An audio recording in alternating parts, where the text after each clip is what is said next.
আসসালামু আলাইকুম রহমতুল্লাহ। আশা করি তোমরা সবাই ভালো আছো। এবার যারা তোমরা হচ্ছে 2024 সাল থেকে ষষ্ঠ হতে নবম শ্রেণীতে তোমরা যারা পড়ো, অর্থাৎ তোমাদের যে অর্ধবার্ষিক পরীক্ষা হচ্ছে, এটা হচ্ছে বোর্ড থেকে তোমাদের একটা নোটিশ পাঠিয়েছে। আমি তোমাদের নোটিশটা একদম সম্পূর্ণভাবে বুঝাই দিচ্ছি। দেখো, তোমাদের যদি আমি একটু নোটিশটা দেখাই, দেখো এখানে জাতীয় শিক্ষাক্রম 2022 আলোকে ষষ্ঠ হতে নবম শ্রেণীর 2024 সালে চলমান বার্ষিক সমষ্টি মূল্যায়ন নির্দেশনা বিভিন্ন অসত্য, ভুল এবং অপ্রাসঙ্গিক এবং বিভ্রান্তিকর সমাধান সামাজিক যোগাযোগ মাধ্যমে প্রচার হওয়ার প্রেক্ষিতে প্রয়োজনীয় নির্দেশনা সম্মিলিত বার্তা প্রেরণ।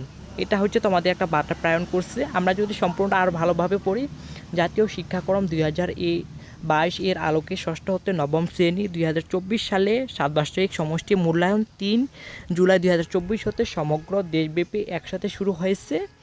তো অনেকেই এটার মূল উদ্দেশ্য হচ্ছে, অনেকে সামাজিক যোগাযোগ সাইটে কিন্তু হচ্ছে তাদের প্রশ্নগুলো আপলোড করতেছে এবং হচ্ছে ইউটিউব থেকে শুরু করে হচ্ছে, যার কারণে কিন্তু এগুলা হচ্ছে বিভ্রান্তকর শুরু হচ্ছে। এক সামাজিক সাইটে একভাবে হচ্ছে উত্তরগুলো দিচ্ছে, যার কারণে হচ্ছে তারা শিক্ষা বোর্ডের যে নিয়মে তারা পরীক্ষা নিতে চাইছিল সেই নিয়মে তারা নিতে পারতেছে না।